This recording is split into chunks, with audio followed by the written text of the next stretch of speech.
جبکہ اب اگر میں اس کی برائی بھی کرنا چاہتی تو نہ کر پاتی، نہ ہی لاکھ کوشش کے باوجود اس پر غصہ کر پاتی۔ اب تو میں اپنے آپ سے ہی الجھنے لگی تھی۔ اب ایک دن میری دوستیں آئیں اور میں نے اس کو چھپانے کی بجائے اس کا تعارف اپنی دوستوں سے کروا دیا اور کہا کہ یہ میری بہو ہے۔ یہ سنتے ہی وہ سب مجھے حیرت سے دیکھنے لگیں۔ ان کی نظروں میں حقارت سی تھی، پر وہ مجھ سے کچھ بول نہ سکیں کہ مجھے برا لگے گا، اور شاید واقعی لگتا بھی۔ لیکن اچانک ایسا کیا ہوا تھا کہ وہ مجھے اچھی لگنے لگی تھی۔ میں ایک بار اپنے کچن میں گئی تو دیکھا وہ پھر موبائل پر دیکھ کر پڑھتے ہوئے کھانے پر پھونک رہی تھی۔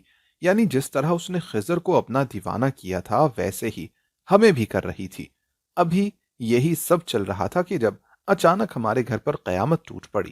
ہسپتال سے واپس گھر آتے ہی خضر کا ایکسیڈنٹ ہو گیا تھا، اور اس ایکسیڈنٹ میں وہ اللہ کو پیارا ہو گیا تھا۔ گھر میں ماتم بچھا تھا۔ میری حالت بہت خراب تھی، اور میری بہو کی مجھ سے بھی زیادہ۔ جب عورتوں نے افسوس سے کہنا شروع کیا کہ چہرے کی کالک میری بہو کی طرح نصیب کی کالک میرے خضر کو کھا گئی ہے، تمہاری بہو منحوس ہے، اس کے باوجود مجھے اپنی بہو سے نفرت نہ ہوئی۔ دن تیزی سے گزرنے لگے۔ مرنے والے کا غم وقت کے ساتھ ساتھ کم ہوتا گیا۔ کوئی مرنے والے کے ساتھ مرتا نہیں ہے۔ ہمارے ساتھ بھی ایسا ہی ہوا۔ خضر ہمارے درمیان یاد بن کے رہ گیا۔ میں نے اپنی بہو کو بھی خضر کے نام پر اپنے گھر میں رکھا کہ وہ میرے بیٹے کی بیوہ اور اس کی نشانی تھی۔ اس کی عدت بھی پوری ہو چکی تھی جب میرے شوہر نے مجھ سے کہا کہ ہمیں ہماری بہو کی شادی کر دینی چاہیے۔ ان کی یہ بات سنتے ہی میں بھڑک گئی اور بولی کہ وہ ہماری ہے، ہمارے بیٹے کی بیوی، ہمارے بیٹے کی بیوی خضر کی محبت، یوں اسے کیسے کسی اور سے شادی کروا دے۔ میری بات شاید میرے شوہر کو سمجھ آ گئی تھی، اس لیے وہ خاموش ہو گئے۔ میری بہو بھی اب نارمل رہنے لگی تھی۔ وہ گھر کے سارے کام کاج کرتی، ہماری خدمت کرتی اور مغرب ہوتے ہی اپنے کمرے میں بند ہو جاتی۔ میں نے گھر کی رونق واپس لانے کے لیے شوہر سے چھوٹے بیٹے کی شادی کی بات کی تو میرے شوہر نے مجھ سے پھر کہا کہ پہلے بہو کی شادی کرو۔ میں بھڑک گئی۔ مجھے بڑا غصہ آیا کہ وہ ایسے کیسے میرے خضر کی بیوی کی شادی کا کہہ سکتے ہیں، پر میں یکسر بھول جاتی تھی کہ وہ میرے خضر کی بیوی نہیں بلکہ بیوہ ہے۔ میرے بھڑک جانے پر میرے شوہر بھی بھڑک گئے اور بولے کہ اگر تم نے کچھ ماہ میں اس کی شادی نہ کی تو تم خود کو کوسنے دو گی۔ اس گھر میں وہ ہوگا جو تمہارے وہم و گمان میں بھی نہیں۔ کبھی کبھی انسان کو اپنے عمل سے آگے کی بربادی محسوس ہو جاتی ہے۔ یہ جو تمہیں تمہاری بہو بھی صحیح نظر آ رہی ہے، ایسا بالکل نہیں ہے۔ اپنے شوہر کی باتوں سے میں ایک دم ڈر گئی، لیکن میرا دل بھی کسی صورت گوارا نہیں کر رہا تھا کہ میں اپنی بیوہ بہو کی شادی کر دوں۔ تب پھر بھی میں نے دل پر پتھر رکھ کر یہ فیصلہ کیا اور اس متعلق اپنی بہو سے بات کی کہ کیا تم دوسری شادی کرنے پر راضی ہو؟ میرا صرف کہنا تھا کہ میری بہو کی رنگت اڑ گئی۔ اس نے فوراً اپنے کمرے کے دروازے کی طرف دیکھا۔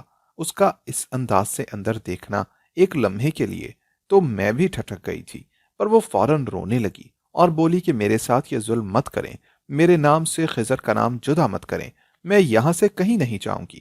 اس کا رونا دیکھ کر مجھے بھی رونا آ گیا، کیونکہ یہ سب تو میں بھی نہیں چاہتی تھی۔ میں نے اسے فوراً گلے لگا لیا۔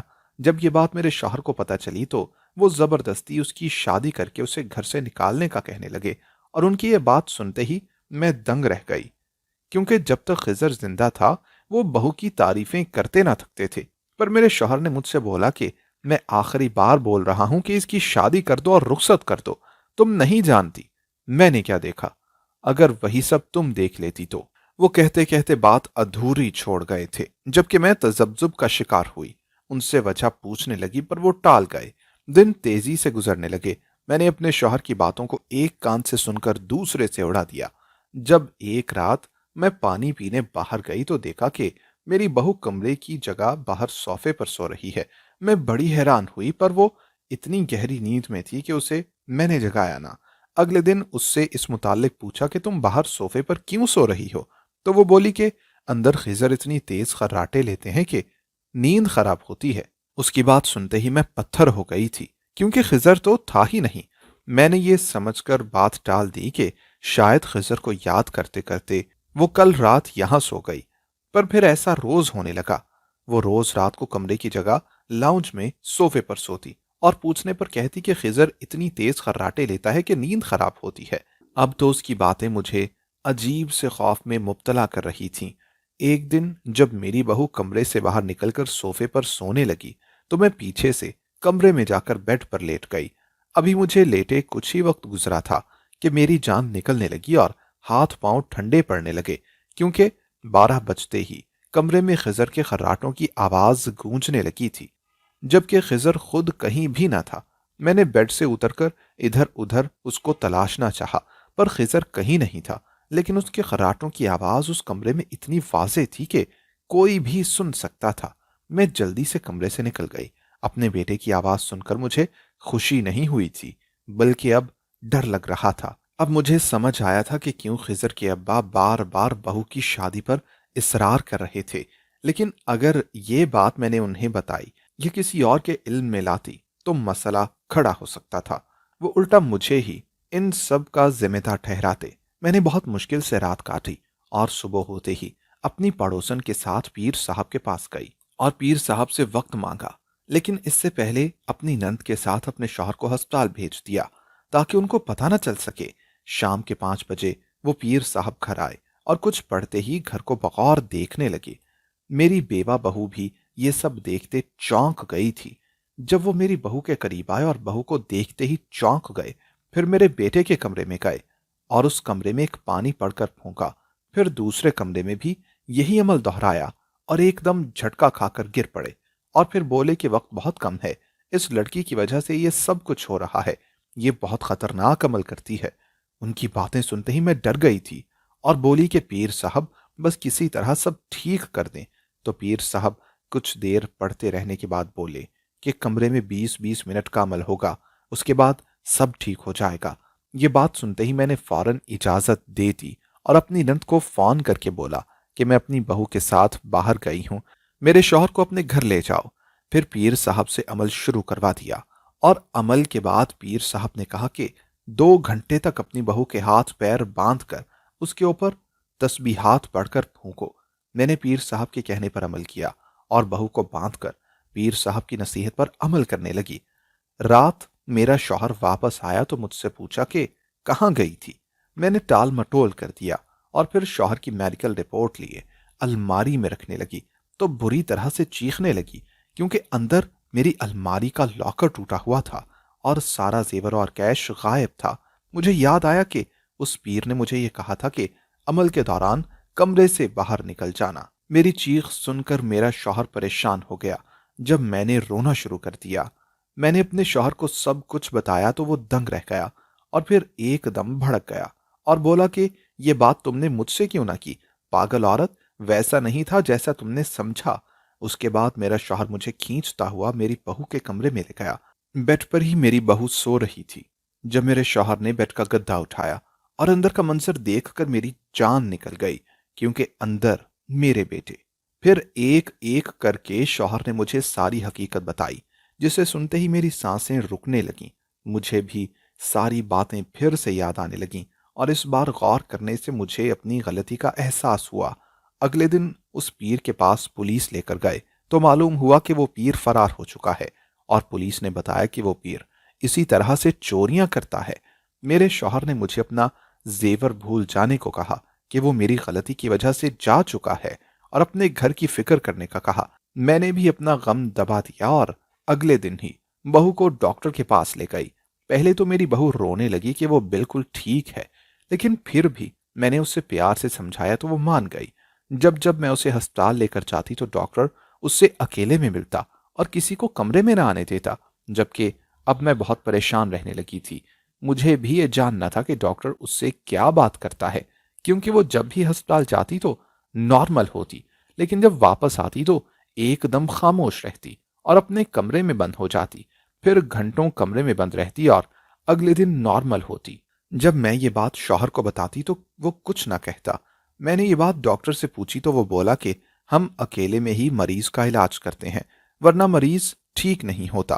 اور پھر میرے اصرار کرنے پر کہ مجھے اس کا علاج دیکھنا ہے، وہ ایک دم برہم ہو گیا اور علاج سے ہی منع کر دیا۔ میرے شوہر نے مجھ پر غصہ کیا تو میں نے ڈاکٹر سے معذرت کر لی، لیکن مجھے کسی بھی صورتحال میں اس ڈاکٹر کا علاج جاننا تھا۔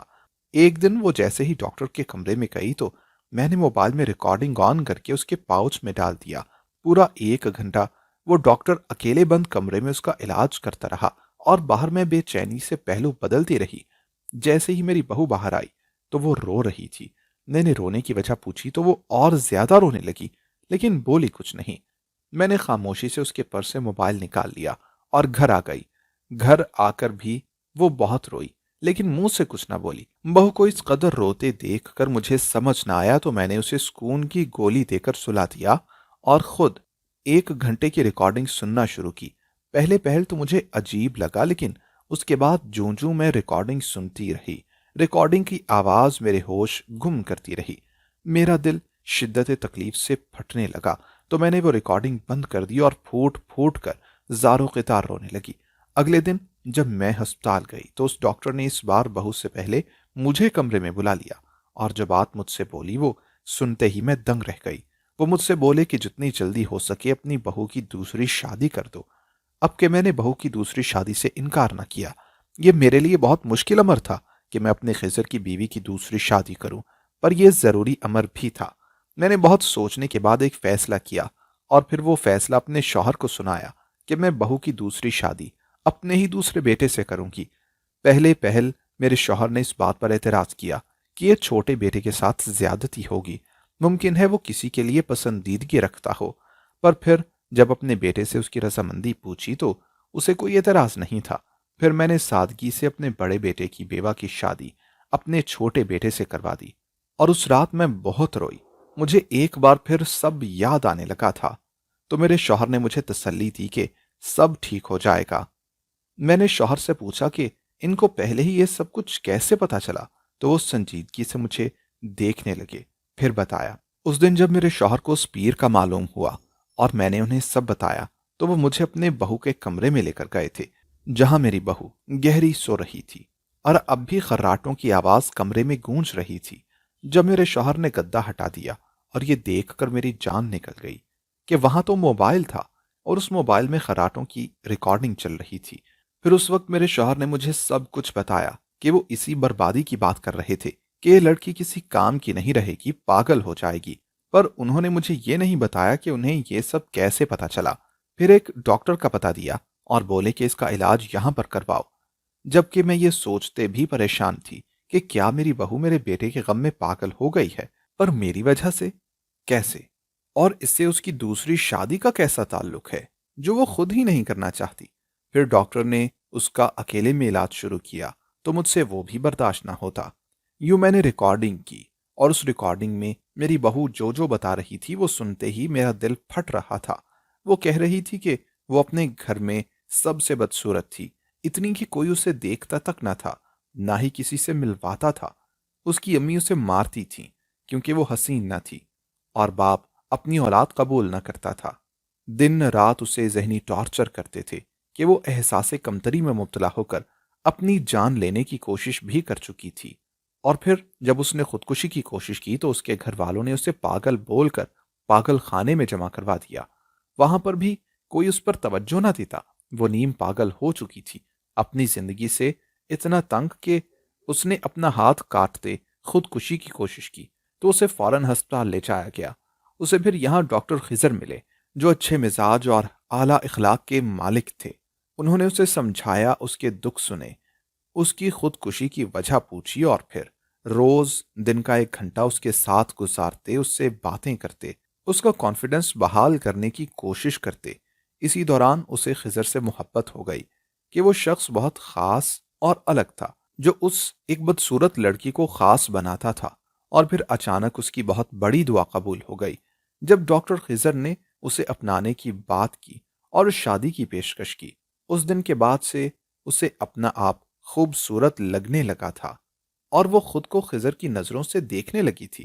خضر دن میں 10 بار اس سے بات کرتا اور اس کی تعریفیں کرتا کہ پھر دنیا اسے جو بھی بولنے لگے اسے کوئی فرق نہ پڑتا تھا، لیکن وہ ہمارا رویہ بھی اچھا چاہتی تھی۔ اسے ڈر تھا ہماری وجہ سے خضر بھی نہ بدل جائے، اس لیے اس نے سورہ تحریم پڑھنا شروع کی تاکہ شوہر کو ہمیشہ خوبصورت نظر آئے اور ساس سسر کے دلوں میں محبت پیدا ہو۔ اور پھر وہ ہر روز کھانے پر بھی یہی پڑھ کر پھونکتی جو اس دن میں نے اس کے فون میں دیکھا تھا، اور اس دن اس کو وہ وظیفہ پڑھتے دیکھ کر مجھے بہت اچھا لگا تھا اور یہ وہ لمحہ تھا کہ جب اللہ نے میرا دل اس کے لیے بدل دیا تھا۔ اس کے بعد خضر کا انتقال ہو گیا۔ وہ نارمل تو ہو گئی، پر وہ اس حقیقت کو قبول نہ کر پائی تھی۔ میرے شوہر نے ایک دن دیکھا کہ وہ کچن میں کسی سے بات کر رہی ہے۔ جب غور کیا تو دیکھا کہ وہ خضر سے بات کر رہی ہے، پر خضر تو اب تھا ہی نہیں۔ پر خضر سے کیسے؟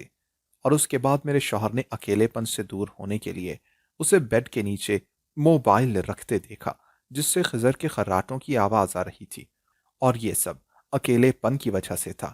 میرے شوہر مجھ سے بار بار کہہ رہے تھے کہ اس کی شادی کر دو، اور پھر ڈاکٹر نے بھی یہی مشورہ دیا، اور علاج کے بعد میری بہو بہت روئی، کیونکہ اس دن اس نے خضر کی موت کو قبول کر لیا تھا۔ میں اپنے خضر کی دلہن، اس کی نشانی کو گھر سے جانے نہیں دینا چاہتی تھی۔ نہ جانے دوسرے اس کے ساتھ کیا سلوک کرتے، تبھی اسے اپنی ہی بہو بنا لیا، اور اب اللہ کے فضل سے سب کچھ ٹھیک ہے۔ میرے دوسرے بیٹے کے دل میں بھی اس کے لیے بہت محبت اور عزت ہے۔ پیارے لوگوں، زندگی گزارنے کے لیے ہم سفر بہت ضروری ہے۔ تنہائی میں تو جانور اور پرندے بھی سروائیو نہیں کر پاتے، اس لیے عموماً لوگ بیوہ بہو کی دوسری شادی پر اعتراض کرتے ہیں، بچہ چھین لیتے ہیں۔ اس چیز سے توبہ کریں کہ مرنے والے کے ساتھ دوسرے کو نہیں مارا جاتا۔ دوستو، اگر آپ کو ہماری آج کی کہانی پسند آئی ہو تو لائک کرنا اور کمنٹ کرنا ہرگز نہ بھولیے گا۔ اور اگر آپ مستقبل میں بھی ایسی کہانیاں سننا چاہتے ہیں تو ہمارے چینل کو سبسکرائب کرتے ہوئے گھنٹی کا بٹن ضرور دبائیے گا۔ اللہ حافظ۔